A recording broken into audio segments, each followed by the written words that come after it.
Uy, magandang araw, Ginang Mary Rose Kisto. Magandang araw mga kamag-aaral. Ngayon ipapakita ko sa inyo ang 10 libro mula sa Timog Silangang Asya. Ang mga librong ito ay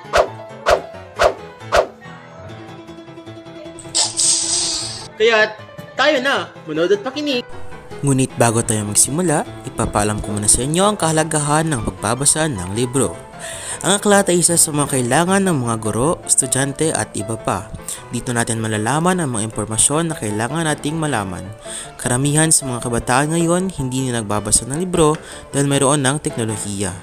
Ngunit kahit na mayroon ng mga teknolohiya, kailangan pa rin natin gamitin ang libro o ang aklat. Sa pagbabasa ng aklat, madedevelop ang ating pagbasa ng mga salita, English man o Tagalog. Maraming mga storya sa aklat na magaganda, ang sarap basahin at nakapagbibigay aral sa atin, lalo na sa mga kabataan. Habang bata pa, sanayin na natin ang ating sarili na magbasa ng libro. Kung sa mga bata, magpaturo sa mga magulang upang matuto at masanay dahil napaka-importante nito sa ating buhay lalo na sa pag-aaral. At ngayon, magsisimula na tayo sa ating book fair. The Wild Men of the East, number 9. Ito ay libro tungkol sa kapagkagaman at korupsyon.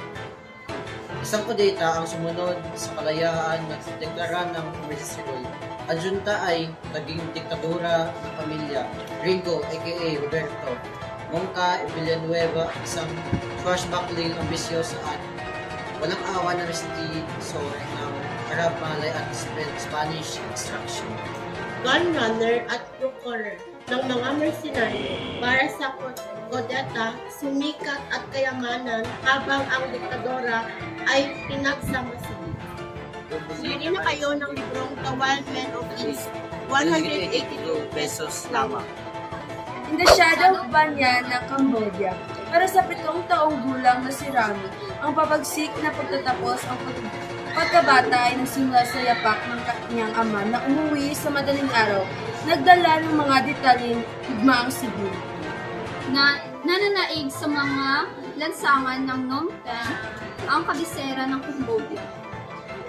In the Shadow of Banyan ng Cambodia, 108 pesos lamang. Bili na! Escaping the Tiger ng Laos. Isang nakakatakot na kwento tungkol sa lumaban para sa isang mas magandang buhay. Ang kwento ay malinaw sa totoong malakas na nakaka-apekto sa puso nito. Tungkol sa pag-asa na umaalingaw kahit sa pinakamadilim na sandali. At kaniyang pamilya ay nakatakas sa mapang-ating komunistang Laos at nakahanap ng kulungan sa kabilang panig ng ilog sa isang kampo sa India na po sa kabila ng lahat paghihirap at kahihiyan, sinisikap nilang magpatuloy na parang normal lang. Escaping the Tiger ng Laos. Bili na, 170 pesos lamang. Behind the Red Mist ng Vietnam. Ang 17 taong gulang na si Tan ay naglakbay pabalik noong 1967. 3 taon bago ang kanyang kapanganakan at nakilala ang kanyang ama, ina at lola. Ang setting ng panahon ay digmaan na may regular na pagbobomba ng mga Amerikano. Hindi mapagkatiwalaang balita mula sa harapan. At ang militaryon ng lipunan ay kadalasan background lamang at ang time travel sila ay hindi pinag-isipan. Ang puso ng nobela ay isang salaysay na pagsasama-sama ng ama at ina ni Tan sa kabilang ng pagtutol ng kanyang ina at gayon din ng sariling relasyon ni Tan sa isang dalaga. Behind the Red Mist ng Vietnam. Bili na, 120 pesos lamang. 1. The Unfinished Saga of S2. Ang kalunos-lunos ng S. Timor ay nakasalalay sa katotohanan na sa panahon ng agurang komunikasyon, kung saan ang kalungkutan ng biktima ay nakikita at naririnig sa buong mundo, na pinagtatalunan ng mga islamista. At pinananatiling buhay naman sa isipan ng publiko na nagbibigay daan sa pag-asa para sa kabayaran. Ang pagdurusa nito ay pinatahimik ng kawalang interes at kawalan ng pag-unlad. Uno, the Unfinished Saga of S. Timor. 126 pesos lamang.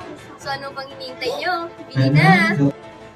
The River of the Lost Footsteps ng Myanmar.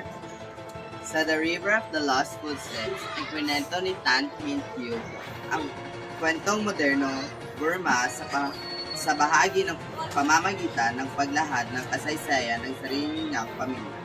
Sa isang pagsasamang-samang salaysay na pamamagitan ng liriko, dramatiko, at kilabot. Ang kanyang lolo na sa ina ni Yu Tan ay bumangon mula sa pagiging schoolmaster ng isang maliit na bayan sa Irrawaddy Delta upang maging UN Secretary General noong 1960s. At sa panig ng kanyang ama, ang may akda ay nagmula sa mahabang hanay ng mga courtier na nagsilbi sa Burma's Court of Ava sa halos 2 siglo. Talagang kay ganda naman ang librong ito, kaya bilhin nyo na ang The River of the Lost Footsteps ng Myanmar. The River of the Lost Footsteps ng Myanmar. 195 pesos lamang. Ramakin ng Thailand. Ito ang pinakasikat na libro sa Thailand at isang kamahamanghang kwento tungkol sa mabuting pagtatagumpay laban sa kasamaan pagkatapos ng labanan sa pagitan ni Haring Rama at Tusakan. Ang hari ng mga demonyo, si Tusakan ay umibig sa reyna ni Haring Rama na pinangalan ng Sita. Kinidnap niya siya at dinala sa kanyang palasyo sa Krung Longka sa pag-asang maiinlap siya sa kanya. Isang kahangahangang labanan ang nagaganap habang sinusubukan ni Haring Rama na iligtas ang kanyang reyna. Bagamat ang Tusakan ay may kapangyarihan ng demonyo at masasamang salangka sa Hanuman, ang Diyos hari ng mga unggoy na namumuno sa isang hukbo ng parehong unggoy at mga mandirigma ng tao Na tinutulungan ni Haring Rama at talunin ang Tusakan na ibalik sa Sita.